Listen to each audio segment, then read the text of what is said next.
Ya, Bismillahirrahmanirrahim. Assalamualaikum warahmatullahi wabarakatuh.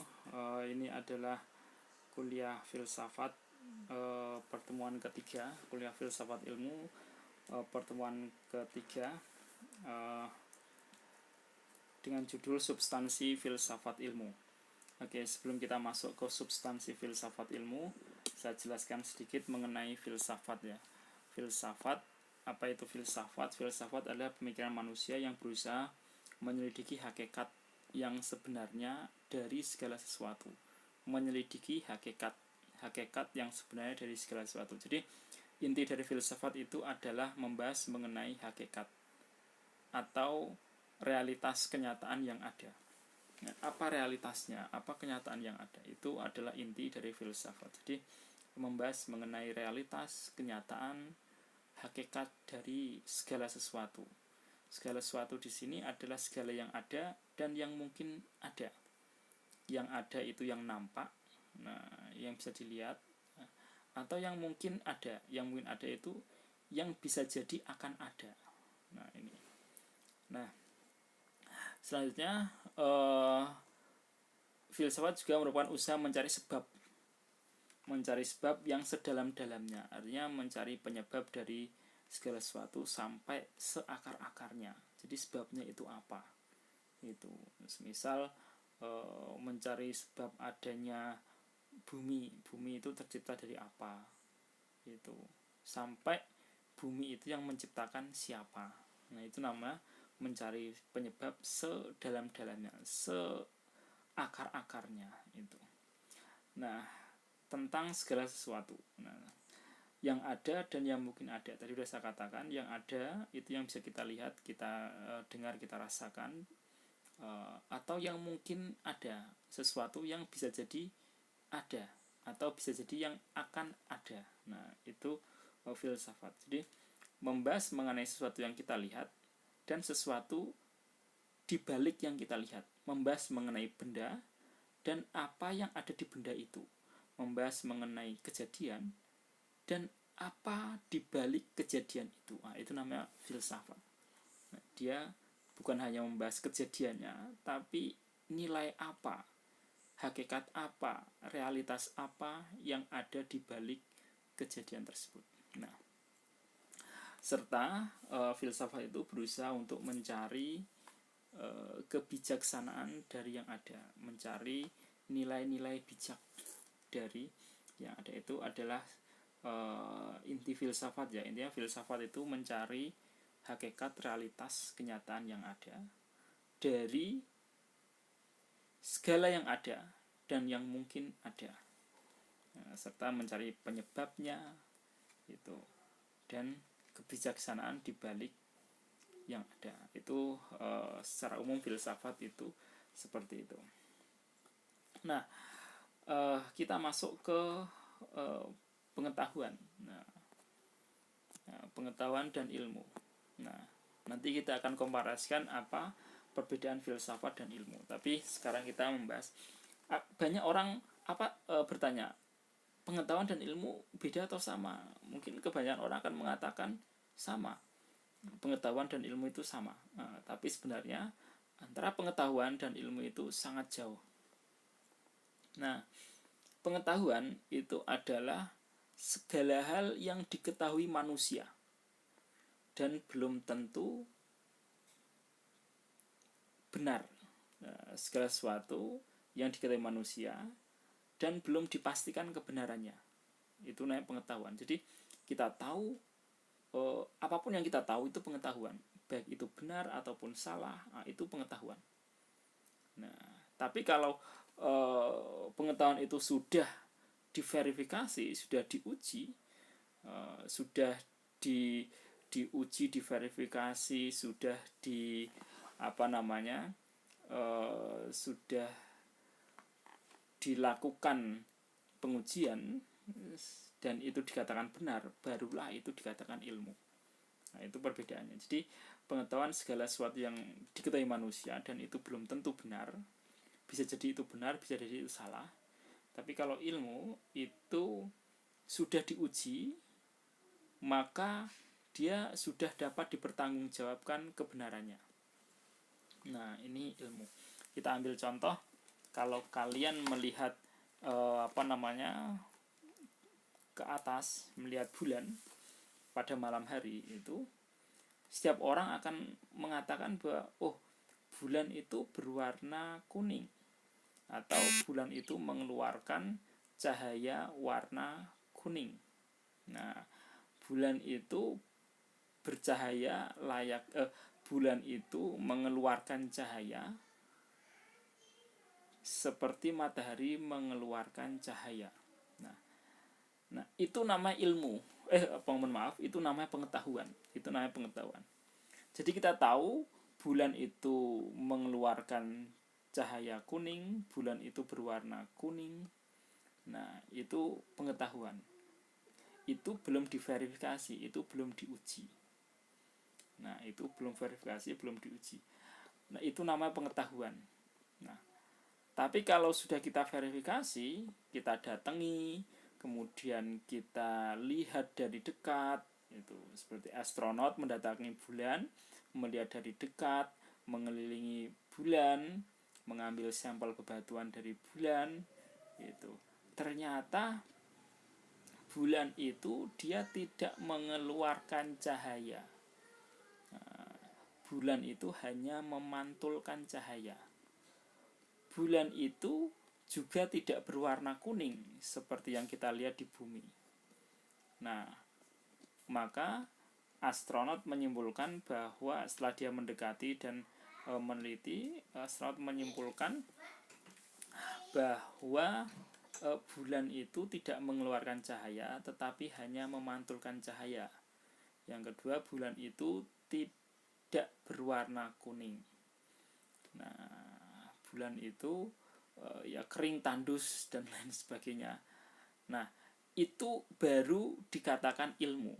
Jadi dia menjadi sebuah ilmu setelah itu diteliti. Dia sebelum diteliti dia masih pengetahuan. Nah, itu namanya perbedaan antara pengetahuan dan ilmu. Jadi ilmu adalah pengetahuan yang disusun secara sistematis, memiliki metode, dan dapat dipertanggungjawabkan kebenarannya. Ini anak ilmu. Sedangkan pengetahuan itu dia tidak punya susunannya, tidak sistematis, kemudian tidak memiliki metode, dan tidak dapat dipertanggungjawabkan. Nah, itu pengetahuan. Sedangkan ilmu dia sistematis, memiliki metode, dan dapat dipertanggungjawabkan. Nah, filsafat sendiri itu adalah bagian dari ilmu ya. Filsafat sendiri itu adalah bagian dari ilmu. Jadi filsafat itu dapat dipertanggungjawabkan, dia juga sistematis, dia juga memiliki metodenya sendiri. Oke, menurut Profesor Nasir Nessa, ilmu adalah bagian dari pengetahuan yang terklarifikasi. Nah, jadi ilmu itu bagian dari pengetahuan yang terklarifikasi, tersistem, terukur, dan dapat dibuktikan kebenarannya secara empiris. Jadi kalau kita kasihkan bagan, jadi pengetahuan itu lingkaran besar, di dalam lingkaran itu ada lingkaran yang lebih kecil, itu disebut sebagai ilmu. Sebagai ilmu. Oke, intinya ilmu adalah dia terklarifikasi, tersistem, dan terukur, punya metode sendiri. Intinya ilmu seperti sedangkan pengetahuan itu tidak terklarifikasi, tidak tersistem, tidak ada metode, dan tidak dapat dipertanggungjawabkan kebenarannya. Nah, selanjutnya persamaan antara filsafat dan ilmu. Nah, apa sih persamaan antara filsafat dan ilmu?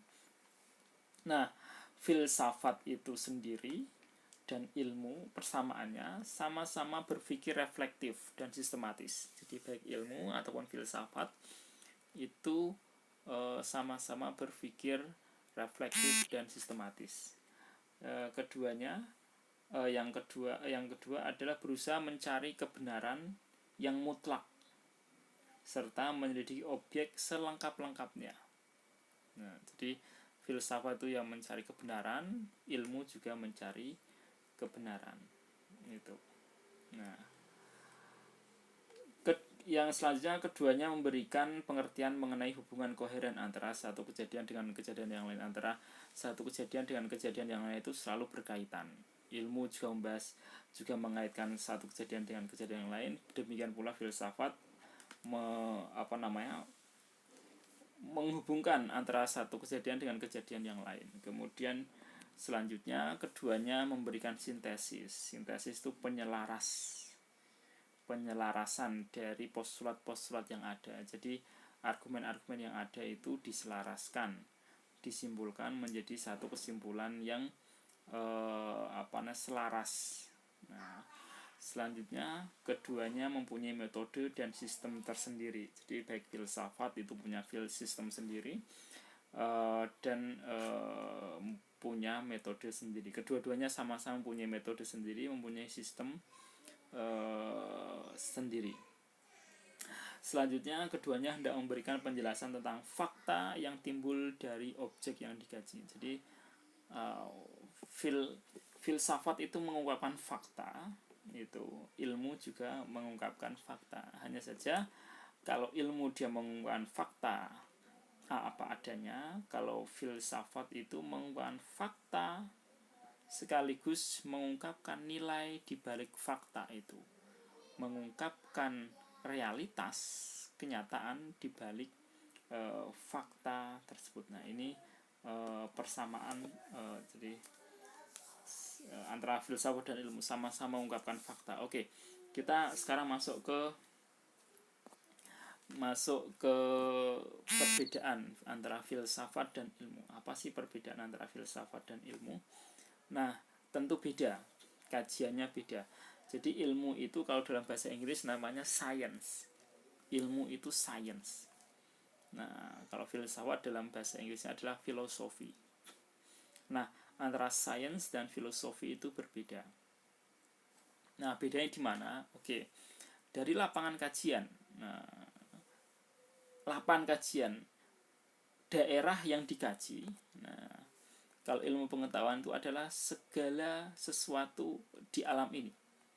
Alam ini, segala kejadian yang dapat diindra, ini adalah lapangan kajian ilmu pengetahuan. Yang dapat diindra, yang dapat dilihat, diraba, dirasakan. Nah, ini adalah ilmu, science. Nah, kita melihat ada bulan, kita melihat ada matahari, kita melihat ada tumbuh-tumbuhan, kita melihat ada bintang, kita melihat ada zat-zat kimia. Ini semua bisa dilihat, bisa diindra. Kalaupun kita uji, itu juga bisa dilihat, bisa dirasakan. Nah, tapi kalau filsafat itu ranah kajiannya adalah segala sesuatu yang ada dan yang mungkin ada. Yang ada itu apa? Apa saja yang ada. Itu. Dan yang mungkin ada adalah sesuatu di balik sesuatu. Nah, jadi ibaratnya kalau ada orang tabrakan ya, kalau ada orang tabrakan, maka ilmu akan membahas fakta-fakta tabrakan itu. Nah, fakta ada fakta-fakta tabrakan. Misal ada motor ditabrak mobil, ya faktanya apa? Faktanya motor itu oleng ke kanan kemudian ditabrak. Nah, itu ilmu, science ya. Mungkin dia bannya bocor. Mungkin dia mesinnya rusak dan lain sebagainya. Itu fakta-fakta dalam ilmu. Tapi kalau filsafat itu nanti dia lebih jauh. Kejadian tabrakan, tapi apa nilai di balik tabrakan itu? Apa kenyataan di balik tabrakan itu? Apa realitas di balik tabrakan itu? Nah, apakah tabrakan itu settingan? Apakah tabrakan itu adalah gimmick? Apakah tabrakan itu adalah orang mencari uang, semisal dia sengaja mentabrakkan diri. Nah, apakah itu kasih sayang? Apakah itu belas kasihan? Nah, jadi bukan hanya membahas fakta, tetapi membahas apa di balik fakta itu. Nah, itu filsafat. Jadi kalau filsafat membahas fakta dan membahas apa di balik fakta itu. Tapi kalau ilmu dia membahas fakta saja. Nah, membahas fakta, tidak sampai membahas realitas, kenyataan, hakikat, tidak sampai. Jadi itu bedanya. Kalau ilmu hanya membahas sampai di fakta. Nah, kalau filsafat membahas fakta dan membahas apa di balik fakta itu. Dia membahas hakikat dari fakta itu, membahas realitas dari fakta itu, membahas kenyataan di balik fakta itu, membahas nilai di balik fakta itu. Nah, ini filsafat. Nah, jadi cukup jelas ya bedanya antara filsafat dengan ilmu. Ilmu di sini adalah science. Oke, selanjutnya dari tujuan ilmu pengetahuan adalah berusaha menemukan sifat dan fakta dari kejadian yang ada di alam. Jadi dia ilmu pengetahuan itu berusaha mencari sifat dan fakta dari kejadian alam ini. Nah, semisal ilmu sains berusaha mencari sifat-sifat dari besi, mencari sifat-sifat dari gravitasi, mencari sifat fakta-fakta dari alam semesta ini ilmu pengetahuan. Nah, semisal fakta bahwa bumi itu besar, fakta bahwa bumi itu ada gravitasi, fakta bahwa bumi itu terdiri dari ada air, ada api dan lain sebagainya. Nah, ini tujuan ilmu pengetahuan mengungkap sifat dan fakta dari kejadian alam, Sedangkan tujuan filsafat adalah berusaha mengungkap hakikat. Nah, hakikat apa sih hakikat bumi itu? Apa hakikat diciptakan bumi? Untuk apa bumi diciptakan? Siapa yang menciptakan? Nah, ini adalah filsafat. Nah, jadi kalau ilmu hanya mencari sifat dan fakta-faktanya, tapi kalau filsafat itu tujuannya mengungkap hakikat. Jadi tadi ilmu itu bumi itu terdiri dari tanah, air, kemudian api, udara dan lain sebagainya. Itu namanya science, ilmu. Nah, tapi kalau filsafat lebih dari itu. Apa di balik bumi itu? Siapa yang menciptakan bumi? Untuk apa bumi diciptakan? Mengapa bumi ada? Itu. Apa hakikat dari diciptakannya bumi itu? Nah, ini filsafat. Nah, jadi cukup jelas ya beda antara sains dan filsafat itu. Selanjutnya dari sisi kebenaran. Kebenaran dalam filsafat itu bersifat kebenaran dalam filsafat bersifat empiris dan spekulatif. Nah, jadi empiris dan spekulatif. Jadi nilai kebenaran dalam filsafat itu ya harus bisa dilaksanakan. Ya, empiris itu apa? Empiris itu bisa diuji, ya, dan bisa dialami. Filsafat itu ya bisa diuji, bisa dialami, tapi tidak hanya itu. Filsafat itu juga tidak harus diuji, dengan logika pun bisa. Dan kebenarannya itu juga bersifat spekulatif.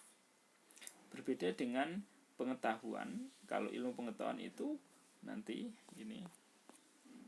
Nah, ilmu pengetahuan kebenarannya itu ya harus bersifat riset, pengalaman, percobaan itu. Tapi kalau empiris, tapi kalau filsafat itu tidak harus bisa dialami, juga tidak harus bisa diuji. Nah, ini perbedaan antara filsafat dengan sains atau ilmu pengetahuan. Kalau ilmu pengetahuan itu untuk menentukan sesuatu dia harus bisa diuji. Nah, diuji. Semisal semisal kita pengen melihat ya Ahmad, apakah Ahmad itu adalah mahasiswa IAIN? Nah, kalau ilmu pengetahuan maka dia harus diuji, dialami, diselidiki, diuji dengan dialami dan dicoba dieksperimen. Maka kalau menurut ilmu, maka Ahmad ini harus dilihat KTA-nya, kartu tanda anggota. Dia punya kartu tanda anggota IAIN enggak? Oh, Ahmad itu punya. Oh, kalau begitu kita buktikan lagi apakah namanya terdaftar di IAIN apa enggak. Kita cari datanya. Oh, ternyata datanya ada. Nah, kita selidiki lagi. Nah, apakah dia masuk ke kelas ketika kuliah? Kita datangi ke kelasnya. Oh, ternyata Ahmad juga masuk kelas. Oh, berarti dengan demikian Ahmad itu adalah mahasiswa IAIN. Karena apa? Setelah kita uji, setelah kita selidiki secara pengalaman dan secara percobaan, itu ternyata dia masuk kelas. Kita lihat dengan kita saksikan dengan mata kepala kita, dia masuk kelas. Kemudian kita saksikan dengan mata kepala kita dia punya KTA. Kita saksikan dengan mata dan kepala kita dia tertulis di absen namanya. Nah, baru kita simpulkan bahwa Ahmad itu benar-benar mahasiswa IAIN Salatiga. Itu ilmu. Nah, itu namanya sains ya. Tapi kalau filsafat itu tidak harus diuji, tidak harus dialami. Kita nggak harus menyaksikan dengan mata kepala kita apakah Ahmad namanya itu tertulis di absen IAIN Salatiga, apakah Ahmad itu punya KTA, itu tidak harus kita saksikan dengan mata kepala kita. Itu apakah Ahmad masuk kuliah IAIN Salatiga, itu tidak harus disaksikan dengan mata kepala kita. Kalau filsafat seperti itu. Filsafat cukup menggunakan logika. Nah, contoh seperti ini. Jadi filsafat itu bisa menggunakan empiris, tapi juga bisa menggunakan logika. Kalau empiris itu harus diuji lapangan, kalau logika itu nggak harus diuji lapangan, cukup pakai akal saja. Contoh seperti ini. Semua mahasiswa IAIN Salatiga memakai jas warna hijau lumut pada hari Senin. Nah, ini premis pertama. Semua mahasiswa IAIN Salatiga memakai jas warna hijau lumut pada hari Senin. Ahmad adalah seorang mahasiswa. Nah, ini premis kedua. Ahmad memakai jas hijau lumut pada hari Senin. Maka dari dua postulat ini, yaitu semua mahasiswa IAIN Salatiga memakai baju jas hijau lumut pada hari Senin. Premis kedua, Ahmad memakai jas warna hijau lumut pada hari Senin. Apa kesimpulannya? Kesimpulannya tentu Ahmad adalah mahasiswa IAIN Salatiga. Kenapa? Karena dia memakai jas warna hijau lumut pada hari Senin. Nah, ini pembuktian secara filsafat. Jadi filsafat itu dia tidak harus kita datangi Ahmadnya, tapi cukup menggunakan postulat tadi, menggunakan premis tadi. Nah, kita ambil contoh lain bahwa Mahmud, contoh ya, Mahmud. Nah, untuk membuktikan Mahmud itu benar, nah, kalau ilmu pengetahuan harus diuji. Untuk membuktikan Mahmud itu pintar, maka Mahmud itu harus diuji. Contoh, harus diuji ya. Nah, dikasih pertanyaan, dikasih lembar jawaban, dikasih soal. Nah, ini untuk membuktikan bahwa Mahmud itu pintar. Nah, maka harus diuji secara pengalaman. Nah, ternyata hasilnya nilainya bagus. Oh, berarti Mahmud ini anak pintar. Nah, itu atau orang pintar atau mahasiswa pintar. Nah, tapi kalau filsafat tidak harus. Nah, dia tidak harus diuji secara empiris, tidak harus dialami ujian itu. tidak harus diuji pakai empiris, ya, tapi cukup dengan logika. Contoh seperti ini. Ternyata Mahmud adalah mahasiswa ITB, Institut Teknologi Bandung. Nah, contoh. Nah, ternyata seluruh mahasiswa ITB adalah orang cerdas. Nah, kesimpulannya apa? Kesimpulannya Mahmud orang cerdas atau orang pintar. Nah, cukup menggunakan logika itu. Jadi untuk membuktikan kebenaran dalam filsafat itu tidak harus diuji secara empiris, tetapi cukup menggunakan logika. Nah, itu bisa. Nah, jadi nanti dalam filsafat untuk membuktikan sebuah kebenaran itu banyak metodenya, banyak sistemnya. Nanti akan kita bahas. Nah, kalau ilmu pengetahuan dia harus diuji secara empiris dan percobaan eksperimen. Tapi kalau filsafat itu tidak harus diuji secara empiris dan percobaan eksperimen, cukup dengan logika. Nah, ini dari sisi kebenaran. Nah, jadi jelas ya, filsafat dan ilmu itu beda. Jadi dari sisi mencari kebenaran saja itu dia sudah beda. Nah, selanjutnya kesimpulan. Dari sisi kesimpulan yang muncul dari ilmu pengetahuan adalah kesimpulan yang berdasarkan dari eksperimen.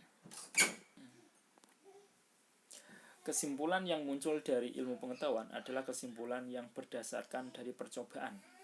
Jadi setelah diuji coba secara eksperimen, setelah dialami secara empirisme, setelah melakukan riset, pengamatan dan lain sebagainya, maka baru muncullah kesimpulan. Ini di bidang ilmu sains ya. Nah, tapi kalau filsafat kesimpulannya itu tidak harus menggunakan eksperimen, pengalaman empiris ataupun riset yang harus diamati, itu tidak. Filsafat itu bisa eksperimen, bisa pengalaman, bisa empiris, tapi juga bisa logis. Cukup menggunakan logika. Nah, juga bisa menggunakan spekulatif maksudnya ya kita berspekulasi bahwa ini hasilnya ini. Nah, itu bisa. Tapi tentu dengan bangunan berpikir yang logis ya. Nah, ini beda antara kesimpulan dalam ilmu pengetahuan dan kesimpulan dalam filsafat. Kalau ilmu pengetahuan harus eksperimen, harus bisa dialami. Tapi kalau filsafat tidak harus eksperimen dan tidak harus dialami. Kesimpulan itu. Kesimpulannya bisa cukup dengan hal-hal yang logis. Nah, itu hal-hal yang logis. Nah, contoh.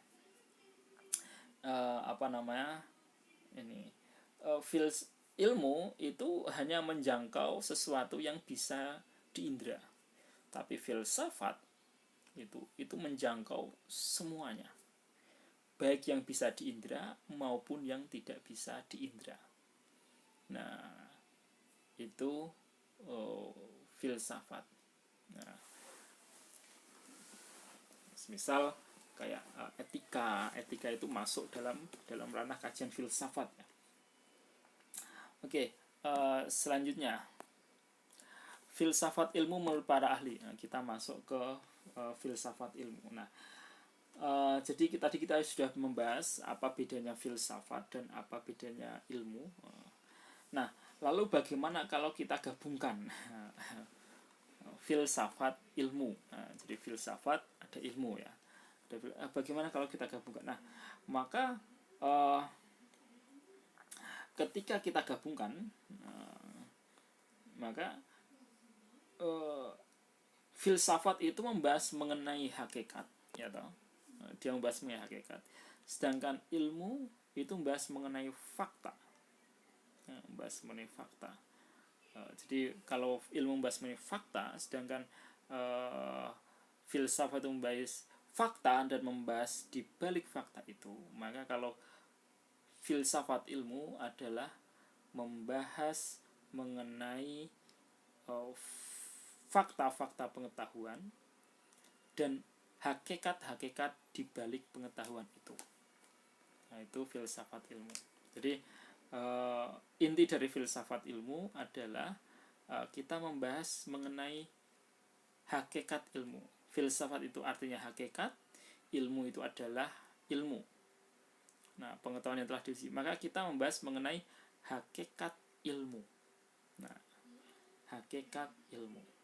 Nah, intinya itu. Jadi filsafat itu hakikat, ilmu adalah ilmu, filsafat ilmu adalah hakikat tentang ilmu. Nah, ini lebih mudah ya. Nah, menurut Cornelius Benjamin, filsafat ilmu adalah cabang filsafat yang menelaah secara sistematis mengenai ilmu. Jadi ilmu ditelaah secara sistematis dari cara pandang filsafat, dari kacamata filsafat. Nah, jadi membahas ilmu secara sistematis dari sisi metode-metodenya, konsep-konsepnya, peranggapan-peranggapannya, serta letaknya dalam kerangka umum cabang-cabang pengetahuan intelektual. Jadi dia membahas ilmu dari sisi metode, konsep, nah dari kacamata filsafat. Nah, kemudian dari Broadback, filsafat ilmu adalah analisis yang netral secara etis dan filsafati, pelukisan dan penjelasan mengenai landasan-landasan ilmu. Maksudnya adalah filsafat ilmu itu sebuah analisa netral tentang ilmu secara filsafat. Nah, melalui kacamata filsafat dilukiskan dan dijelaskan, yang mana dengan hal itu kita mampu melukiskan dan menjelaskan landasan-landasan ilmu itu. Jadi apa sih yang menjadi landasan ilmu? Nah, ini filsafat ilmu menurut Broadback. Jadi filsafat ilmu itu membahas ilmu dibedah sehingga dibedah dari sisi filsafat sehingga menemukan apa yang menjadi landasan ilmu itu. Nah, nanti kita akan tahu bahwa ilmu itu, semua ilmu dilandasi 3 hal: epistemologi, ontologi, dan aksiologi. Oke. Selanjutnya, Stephen R. Tolmin. Nah, filsafat ilmu adalah cabang filsafat yang mencoba menjelaskan unsur-unsur yang terlibat dalam proses penyelidikan ilmiah, prosedur pengamatan, pola-pola perbincangan, metode penggantian, perhitungan, peranggapan metafisis, dan selanjutnya menilai landasan-landasan bagi kesalahannya dari sudut tinjauan logika formal, metode praktis, dan metafisika. Ini panjang sekali. Nah, intinya adalah cabang filsafat yang menjelaskan unsur-unsur yang terlibat dalam proses penyelidikan ilmiah.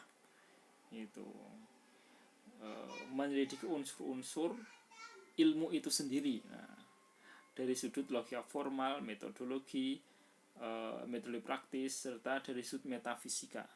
Apa itu metafisika? Meta itu dibalik, fisik itu fisik. Nah, metafisika dibalik fisik. Nah, dibalik yang ada, itu namanya metafisika. Sesuatu dibalik sesuatu itu metafisika. Hakikat itu juga metafisika, karena apa? Hakikat itu adalah sesuatu dibalik sesuatu. Nah, ini. Oke. Ini saya simpulkan yang paling mudah, kesimpulan yang paling mudah, yang yang paling mudah itu ya. Filsafat ilmu adalah telah kefilsafatan yang ingin menjawab pertanyaan mengenai hakikat ilmu. Nah, intinya ini paling mudah ya. Intinya filsafat ilmu adalah ingin menjawab pertanyaan apa sih hakikat ilmu itu. Nah, ini filsafat ilmu.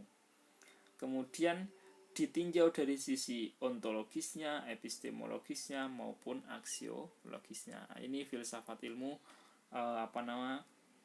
definisi yang paling mudah, tidak jelimet ya. Intinya filsafat ilmu itu apa sih? Ya, filsafat yang membahas mengenai hakikat ilmu. Hakikat ilmu itu apa? Nah, itu loh. Intinya itu di situ. Jadi filsafat ilmu ya membahas mengenai hakikat ilmu. Dari sisi apa?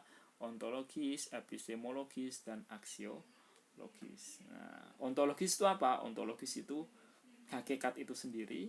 Epistemologis itu adalah proses terciptanya ilmu. Nah, aksiologis adalah nilai ilmu itu. Jadi ilmu dilihat dari sisi hakikatnya apa. Itu ontologis, hakikat ilmu apa. Epistemologis, proses terjadinya ilmu itu bagaimana. Aksiologis, untuk apa ilmu itu diciptakan. Nah, ini telah filsafat ilmu. Oke, selanjutnya filsafat ilmu merupakan bagian dari epistemologi yang secara spesifik membahas mengenai hakikat ilmu. Nah, jadi filsafat ilmu itu bagian dari epistemologi yang secara spesifik. Intinya filsafat ilmu itu membahas dan mengkaji hakikat ilmu. Intinya itu di situ. Nah, intinya itu. Nah, yang pertama adalah filsafat ilmu itu membahas mengenai objek apa yang ditelaah oleh ilmu. Jadi, ilmu itu membahas objeknya apa sih? Nah, itu pertanyaannya. Bagaimana wujud hakiki dari sebuah objek tersebut? Nah, bagaimana hubungan antara objek tadi dengan daya tangkap manusia? Ini disebut sebagai landasan ontologis. Jadi ilmu itu, jadi semua ilmu, intinya semua ilmu, ini saya jelaskan, semua ilmu itu mempunyai landasan. Ilmu apa? Apa saja.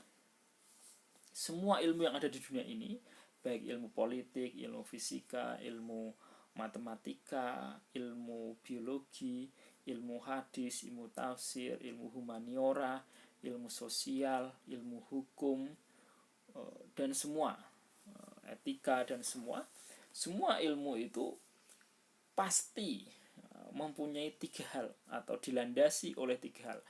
Yang pertama adalah ontologis, yang kedua adalah epistemologis, dan yang ketiga adalah aksiologis. Ini 3 hal ini. Semua ilmu, dia tidak bisa lepas dari 3 hal itu. Yang pertama adalah hakikat ilmu. Nah, apa hakikat ilmu itu? Yang kedua, proses terjadinya ilmu itu. Yang ketiga adalah untuk apa ilmu itu digunakan. Nah, jadi filsafat ilmu adalah filsafat yang membahas mengenai hakikat ilmu, yang membahas ilmu dari sisi hakikatnya, dari sisi prosesnya, dari sisi untuk apa ilmu digunakan. Jadi ibaratnya kalau dibedah itu ilmu itu mempunyai 3 pondasi dasar. Nah, itu 3 pondasi dasar itu adalah hakikat, yang kedua proses terjadinya ilmu, yang ketiga adalah untuk apa ilmu itu digunakan. Nah, ini selanjutnya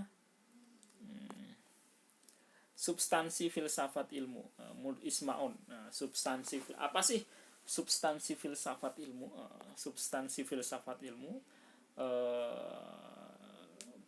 ada 4 hal ya. Yang pertama ada fakta, yang kedua ada kebenaran, yang ketiga ada logia inferensi. Intinya inti dari filsafat ilmu itu kita bisa membedah dari 4 sisi, dari sisi fakta dan kenyataannya, dari sisi kebenarannya, dari sisi konfirmasi, dan yang terakhir dari sisi inferensi. Ya, jadi substansi filsafat ilmu. Nah, yang pertama kita bedah dari sisi fakta atau kenyataan. Nah, fakta atau kenyataan filsafat ilmu. Nah, menurut Laurent Bagus membagi fakta menjadi 2. Fakta itu yang pertama ada fakta objektif. Nah, yang kedua adalah fakta ilmiah. Nah, jadi fakta objektif itu peristiwa, fenomena atau bagian realitas yang merupakan objek kegiatan atau pengetahuan praktis manusia. Yang kedua adalah fakta ilmiah. Nah, jadi gini. Menurut Laurent Bagus, fakta itu ada 2. Yang pertama adalah peristiwa, fenomena, itu namanya fakta objektif. sesuatu yang terjadi itu adalah fakta objektif. Nah, sedangkan fakta ilmiah itu adalah fakta yang telah diolah. Nah, ini modelan bagus ya. Jadi sebagaimana tadi saya katakan, ada orang tabrakan, ada tabrakan. Faktanya adalah mobil nabrak motor, itu fakta. Kejadiannya adalah mobil nabrak motor, itu adalah fakta objektif. Nah, sedangkan fakta ilmiah, maka kita bisa mencari apakah di balik tabrakan itu ada konspirasi, apakah tabrakan itu adalah apakah tabrakan itu settingan, apakah ada maksud di balik tabrakan itu, apakah tabrakan itu untuk mencari perhatian manusia. Itu fakta ilmiah. Jadi ada fakta objektif, kejadian tabrakan, ada fakta ilmiah. Nah, ayo kita cari fakta ilmiahnya apa. Apakah dia settingan, apakah dia gimmick, apakah dia itu untuk mencari perhatian manusia, contoh dan lain sebagainya. Nah, maka itu harus dicari faktanya. Itu yang fakta itu ada dua, kejadian sebenarnya dan maksud dari kejadian itu, realitas dari kejadian itu namanya fakta ilmiah. Nah, fakta ilmiah. Nah, kita ambil contoh yang paling dekat seperti ini. Saat ini itu ada kejadian Partai Demokrat, kita ambil contoh ya, Partai Demokrat itu sedang diambil alih kekuasaannya, atau kepemimpinan AHY itu sedang didongkel oleh Muldoko, contoh seperti ini. Ini fakta. Jadi ada KLB tanggal 5 Maret kemarin yang memunculkan ketua umum baru. Nah, ini fakta. Sedangkan ketua umum yang lama atau yang diakui adalah AHY. Nah, ini namanya fakta. Nah, ini fakta objektif. Fakta objektif, ada ketua umum yang asli itu AHY, kemudian ada ketua umum versi KLB itu adalah Muldoko. Ini fakta objektif. Nah, fakta ilmiah di balik fakta objektif itu bisa jadi ini adalah untuk menaikkan elektabilitas AHY, bisa jadi ini untuk mencari perhatian masyarakat, untuk mengasihani AHY, bisa jadi ini untuk menaikkan pamor Demokrat, dan lain sebagainya. Ini namanya fakta ilmiah. Fakta ilmiah itu nanti harus dikaji lebih dalam lagi. Nah, intinya kita harus membedakan antara fakta objektif kejadian sebenarnya. Nah, ada fakta ilmiah. Apa maksud dibalik kejadian itu? Apa tujuan dibalik kejadian itu? Ini namanya fakta ilmiah. Oke. Fakta ilmiah merupakan dasar bangunan teoritis. Tanpa fakta ini, bangunan teoritis itu mustahil. Fakta ilmiah tidak dapat dipisahkan dari bahasa yang diungkapkan dalam istilah-istilah dan kumpulan fakta ilmiah yang membentuk suatu deskripsi ilmiah. Intinya adalah fakta ilmiah ini merupakan bangunan dasar bagi sebuah teori. Nah, tanpa fakta ilmiah, maka bangunan teori itu mustahil. Jadi kejadiannya ABC, tapi apa fakta ilmiah di balik ABC itu? Nah, apa tujuan? Itu. Nah, bisa jadi fakta ilmiah adalah BCDF, EFGH, dan lain sebagainya. Ini seperti tadi. Jadi yang paling mudah tadi fakta objektifnya adalah ada ketua umum AHY yang dilegitimasi oleh kongres resmi, kemudian ada ketua umum versi KLB. Nah, ada ketua umum versi KLB. Nah, ini fakta ketua umum versi KLB adalah Muldoko. Nah, ini adalah fakta objektif. Nah, ada dua ketua versi, ada dua ketua umum versi kongres resmi dan versi KLB. Nah, ini fakta objektif. Tapi fakta ilmiahnya apa? Itu. Nah, fakta ilmiahnya nanti apa? Ini bisa jadi mencari perhatian, bisa jadi ini adalah untuk menaikkan elektabilitas, untuk menaikkan pamor, bisa jadi ini adalah untuk agar masyarakat mengasihani AHY. Itu bisa jadi ini adalah bentuk dari kejamnya politik, sadisnya politik dan lain sebagainya. Nah, ini adalah fakta ilmiah. Jadi bisa dilihat dari manapun itu. Ini bisa membuktikan bahwa tidak ada teman sejati, atau tidak ada yang bisa memastikan bahwa orang yang kita didik, kita bina, kita beri kita bantu, ternyata malah menikam kita. Nah, ini bisa jadi itu bagian dari fakta ilmiah ya. Fakta ilmiah yang bisa digali. Nah, intinya fakta itu ada fakta objektif, kemudian ada fakta ilmiah. Selanjutnya kebenaran. Nah, kebenaran dalam filsafat ilmu, itu banyak ya. Jadi teori kebenaran itu banyak sekali. Cuma ini kalau nanti akan kita jelaskan di pertemuan ke-11.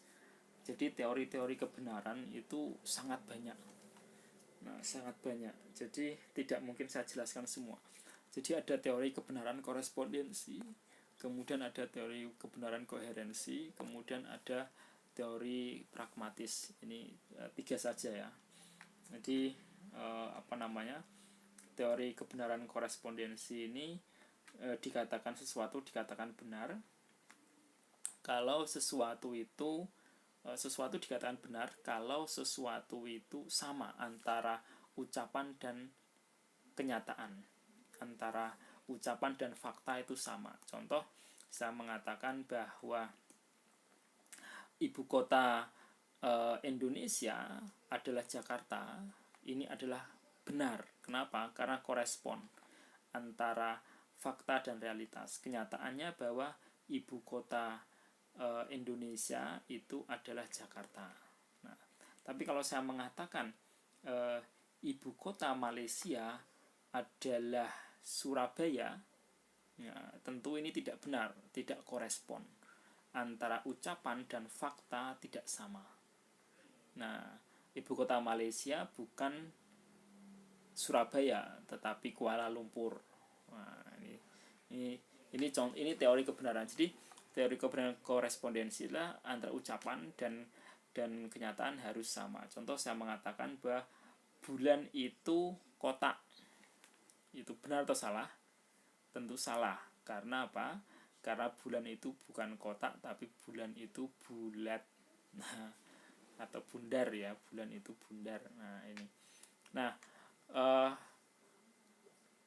dikatakan benar kalau dia sesuai fakta. Kalau tidak sesuai fakta, itu tidak benar. Ini namanya teori kebenaran koresponden. Oke, yang kedua, teori kebenaran koheren. Nah, sesuatu dikatakan benar itu tidak harus dibuktikan secara nyata, tidak harus dibuktikan secara secara empiris ya, itu, tapi cukup dengan logika. Nah, jadi contoh teori kebenaran koherensi. Nah, contoh semua dosen IAIN. Nah, ini premis pertama. Semua dosen IAIN memakai baju putih pada hari Senin. Ini premis pertama. Premis kedua, Joko adalah seorang dosen dan Joko memakai baju putih pada hari Senin. Apa kesimpulannya? Nah, kesimpulannya pasti Joko adalah dosen IAIN Salatiga. Nah, ini namanya teori kebenaran koherensi. Kita tidak perlu mencari fakta apakah nama Joko tercantum di daftar dosen IAIN Salatiga, itu tidak perlu. Kita juga tidak perlu mencari fakta Joko mempunyai mempunyai kartu CPNS, anggota IAIN Salatiga, tidak perlu. Nah, karena apa? Dalam teori kebenaran koherensi kita tidak mencari fakta lapangan, tetapi kita mencari fakta logika, masuk akal apa tidak. Nah, fakta logika. Contoh, karena apa? Karena tidak semua hal itu bisa diselesaikan dengan fakta. Tidak semua hal itu diselesaikan dengan fakta. Contoh, surga dan neraka ada atau tidak? Surga dan neraka ada atau tidak? Itu tidak bisa diuji kebenarannya dengan menggunakan teori korespondensi, tapi hanya bisa diuji dengan teori kebenaran koheren. Kalau kalian mencari kalian surga dan neraka, ya surga dan neraka kalian cari dengan teori koresponden harus ada secara fakta, maka nggak bakal kalian temukan. Kalian cari di Google Map nggak bakal ketemu, kalian cari di peta nggak bakal ketemu, kalian cari ke seluruh dunia, ke pelosok manapun, surga dan neraka nggak bakal ketemu. Nah, maka untuk mencari apakah surga dan neraka itu ada atau tidak, itu kita bisa cari dengan teori kebenaran koheren. Nah, contoh seperti ini. Jadi kita cari dengan akal sehat lah, contoh. Nah, ini teori yang disampaikan oleh Immanuel Kant ya. Immanuel Kant mengatakan bahwa manusia di dunia ini belum selesai. Ya, manusia itu belum selesai. Bahwa manusia di dunia itu belum selesai. Maksudnya belum selesai apa? Banyak manusia berbuat jahat tetapi dia tidak mendapatkan balasannya. Banyak orang berbuat baik tapi dia belum mendapatkan balasannya, ya toh. Ada orang membunuh orang, dan karena dia pejabat tinggi, dia tidak tersentuh hukum. Ada orang mencuri barang orang. Nah, dan polisi tidak bisa mengejarnya. Ini kan dia menzolimi orang. Nah, ini belum selesai. Nah, lalu siapa yang akan memberikan keadilan itu? Ketika ada orang dibunuh, ketika ada orang diperkosa, kemudian ada orang dirampok, itu sedangkan pelakunya nggak ketemu. Itu pelakunya nggak ketemu. Lalu siapa yang akan mengadili mereka ketika polisi tidak mampu mengungkap?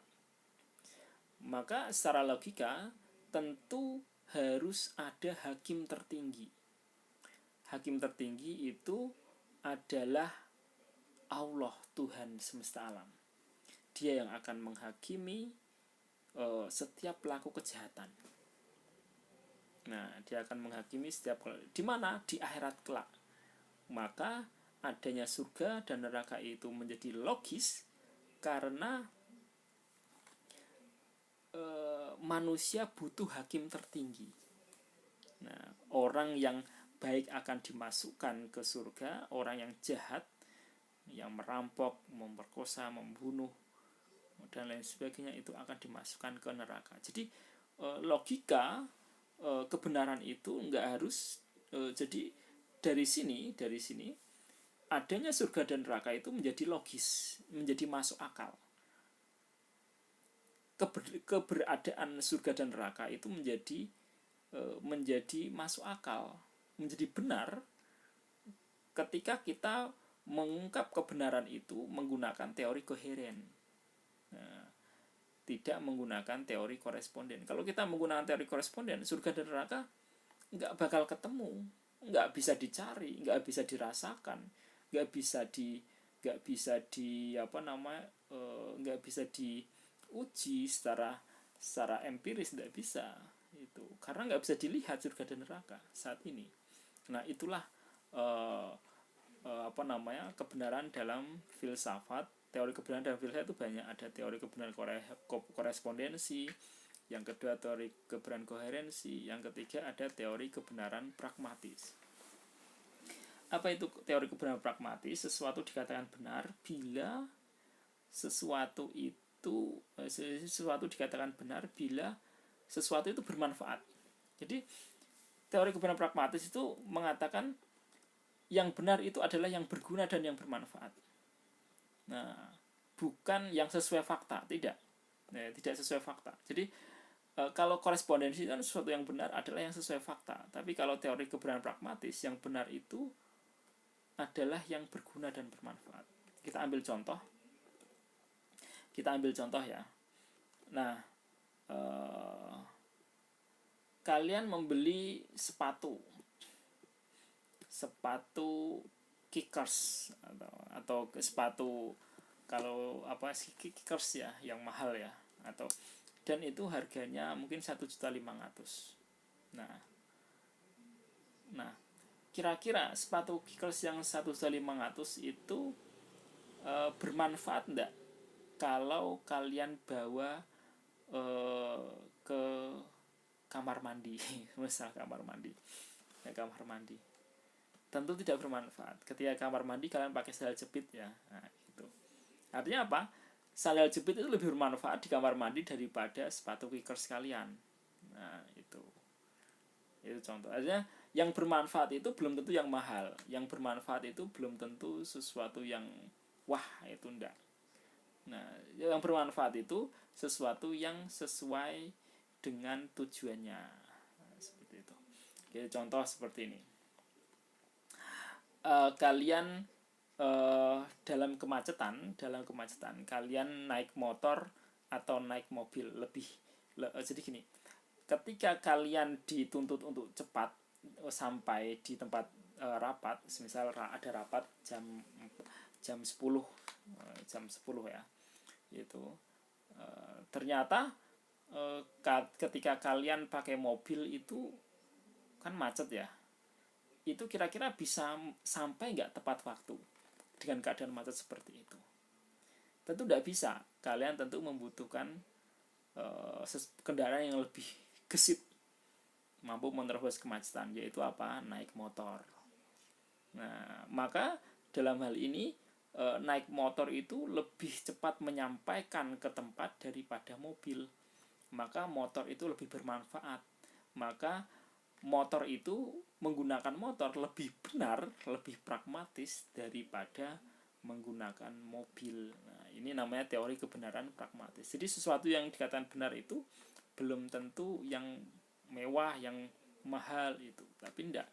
Tapi sesuatu yang paling membawa kalian sampai ke tujuan. Nah, ini loh. Itu namanya kebenaran pragmatis. Itu. Oke. Selanjutnya ini tadi sudah saya jelaskan ya, teori kebenaran korespondensi, koherensi, kemudian pragmatis, kemudian konfirmasi. Fungsi ilmu apa sih fungsi ilmu? Ilmu adalah menjelaskan ya. Fungsinya adalah apa fungsi ilmu? Jadi fungsi ilmu adalah berfungsi menjelaskan, memprediksi realitas kenyataan proses produk yang akan datang. Nah, ini fungsi ilmu. Jadi substansi filsafat ilmu adalah pada intinya ilmu itu harus mampu menjelaskan fakta. Bukan hanya menjelaskan fakta, tapi juga harus memprediksi realitas kenyataan proses produk yang akan datang. Jadi intinya dia harus mampu menjelaskan dan mampu memprediksi. Jadi ilmu itu bukan hanya untuk mengungkap fakta, tapi juga dia harus mampu menjelaskan dan memprediksi yang akan datang. Itu namanya konfirmasi. Jadi fungsi ilmu itu dia harus mampu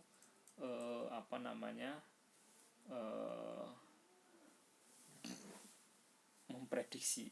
Contoh ilmu ekonomi, maka dia harus mampu memprediksi ke depan itu prospek ekonomi seperti apa, apakah menurun, apakah naik, gitu. Misal ilmu statistika, ke depan ini manusia bertambah atau berkurang, itu selama pandemi ini nanti manusia bertambah atau berkurang. Nah, ini harus mampu memprediksi. Nah, besok itu hujan atau panas, itu juga harus mampu diprediksi. Nah, politik, ke depan politik ini akan panas atau akan dingin. Nah, ini harus mampu memprediksi. Intinya ilmu, apapun ilmu itu, dia itu harus mempunyai logika konfirmasi. Maksudnya konfirmasi itu harus mampu, jadi intinya itu dia harus mampu menjelaskan dan memprediksi realitas yang akan ada. Nah, ini kemudian menampilkan konfirmasi absolut biasanya menggunakan asumsi, postulat, aksioma yang sudah dipastikan benar. Tentu kalau kita prediksi kita ingin tepat, maka harus menggunakan asumsi, postulat, aksioma yang sudah dipastikan benar, sehingga prediksi itu lebih tepat ya. Kemudian sedangkan untuk membuat penjelasan, prediksi atau pemaknaan untuk mengejar kepastian probabilitas dapat ditempuh secara induktif, deduktif ataupun reflektif. Nah, oke. Induktif, deduktif ataupun reflektif. Oke, kita masuk. Kemudian yang keempat, logika inferensi. Secara bahasa, logika adalah jalan berpikir yang masuk akal, sedangkan inferensi adalah kesimpulan ya. Logika inferensi merupakan cara berpikir dengan akal yang sehat untuk memperoleh kesimpulan. Nah, ini jadi logika inferensi. Nah, suatu penilaian kesimpulan baru dianggap sahih atau benar bila kesimpulan tersebut dilakukan menurut cara tertentu. Nah, artinya kesimpulan itu dilakukan secara logis ya. Nah, secara lebih luas, logika didefinisikan sebagai pengkajian untuk berpikir yang sahih. Oke, terdapat dua cara untuk mencari kesimpulan yang benar. Yang pertama, logika induktif, merupakan penarikan kesimpulan dari kasus-kasus individual yang nyata secara khusus hingga menjadi kesimpulan umum. Nah, contoh seperti ini, logika induktif itu seperti ini. Kalian melihat bahwa setiap makhluk hidup yang mempunyai telinga, dia itu beranak. Dia pasti beranak. Kalian melihat manusia punya telinga, dia beranak. Kalian melihat sapi bertelinga, daun telinga maksudnya, punya daun telinga kayak gini ya, ada daun telinga, dia beranak. Kalian lihat kambing punya daun telinga, dia beranak. Kalian melihat kerbau punya daun telinga, dia beranak. Maka kalian bisa menyimpulkan bahwa semua yang mempunyai daun telinga dia beranak. Nah, ini namanya logika induktif. Contoh logika induktif adalah kalian melempar batu ke atas, jatuh ke bawah, melempar pena ke atas, jatuh ke bawah, melempar buku ke atas, jatuh ke bawah. Kalian melempar Pak Polisi, melempar, mohon maaf ya, bukan ya. Kalian melempar melempar pakaian ke atas, jatuh ke bawah, melempar setrika ke atas, jatuh ke bawah. Nah, maka kalian bisa menyimpulkan semua benda yang dilempar ke atas jatuh ke bawah. Ini namanya logika induktif. Jadi kasus-kasus kecil-kecil, kemudian dengan kejadian yang sama, maka itu bisa disimpulkan. Ini namanya logika induktif. Kemudian logika deduktif, contoh logika deduktif itu contoh seperti ini. Nah,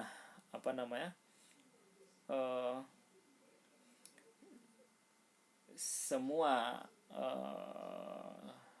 contoh seperti ini.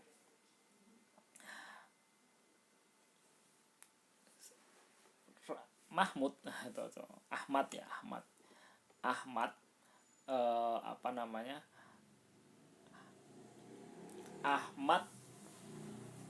mohon maaf ya, semua orang semua mahasiswa IAIN ya, mohon maaf, semua mahasiswa IAIN Salatiga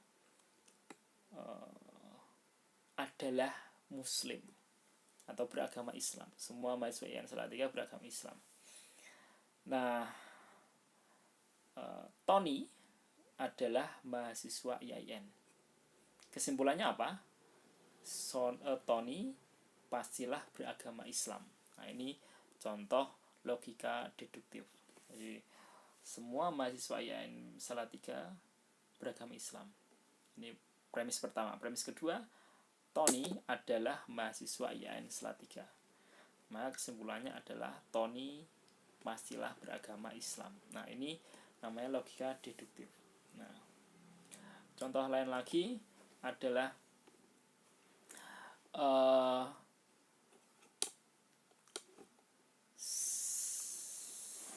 contoh lain lagi gini. Semua sapi atau bukan sapi, semua hewan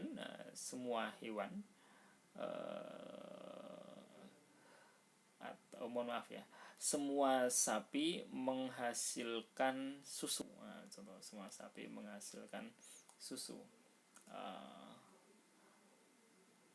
Pak Rahmat atau Pak mohon maaf, Pak Edward mempunyai sapi. Maka kesimpulannya sapinya Pak Edward tentu juga bisa menghasilkan susu. Nah, intinya seperti itu. Ini namanya logika deduktif. Logika deduktif. Atau kita ambil contoh, semua mahasiswa ITB adalah orang pintar. Nah, Fernan adalah mahasiswa ITB. Nah, tentu Fernan adalah mahasiswa yang pintar. Nah, ini logika induktif. Nah, oke. Saya simpulkan. Nah, ini langsung saja ya.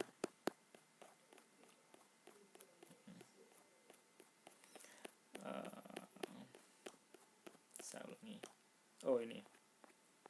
Nah, substansi filsafat ilmu, substansi intinya dari filsafat ilmu adalah filsafat ilmu, substansi atau inti dari filsafat ilmu itu ada fakta, ada kenyataan. Jadi ada fakta, ada kenyataan. Jadi ada, tadi saya katakan ada fakta ilmiah, ada fakta objektif, dan ada fakta ilmiah. Jadi seluruh kajian dari filsafat ilmu dia mempunyai kajian, dia ada fakta objektifnya, ada fakta, tapi juga ada fakta ilmiah, ada maksud dibalik fakta objektif itu. Yang kedua, filsafat ilmu itu mempunyai banyak ini ya, teori kebenaran. Tadi ada teori koherensi, ada teori korespondensi, ada teori pragmatisme, kemudian ada teori kebenaran agama dan lain sebagainya. Ini dia mempunyai banyak teori kebenaran. Kemudian yang ketiga ada konfirmasi. Jadi filsafat ilmu itu dia harus mampu memprediksi. Jadi harus mampu menjelaskan dan memprediksi. Nah, itu ada fakta konfirmasi. Jadi harus mampu menjelaskan realitas atau ilmu. Ilmu itu intinya, ilmu itu harus mampu menjelaskan sesuatu dan harus mampu memprediksi sesuatu itu. Yang ketiga, yang keempat ya, mohon maaf. Yang keempat ada logika inferensi. Logika inferensi itu bahwa untuk mencapai kebenaran itu harus menggunakan logika tertentu. Contoh, kita bisa menggunakan, untuk mengungkap kebenaran itu harus menggunakan sistem berpikir tertentu. Nah, baik berpikir induktif ataupun berpikir deduktif. Nah, ini demikian kuliah filsafat hari ini. Saya kira yang kita cukupkan demikian. Syukran. Assalamualaikum warahmatullahi wabarakatuh.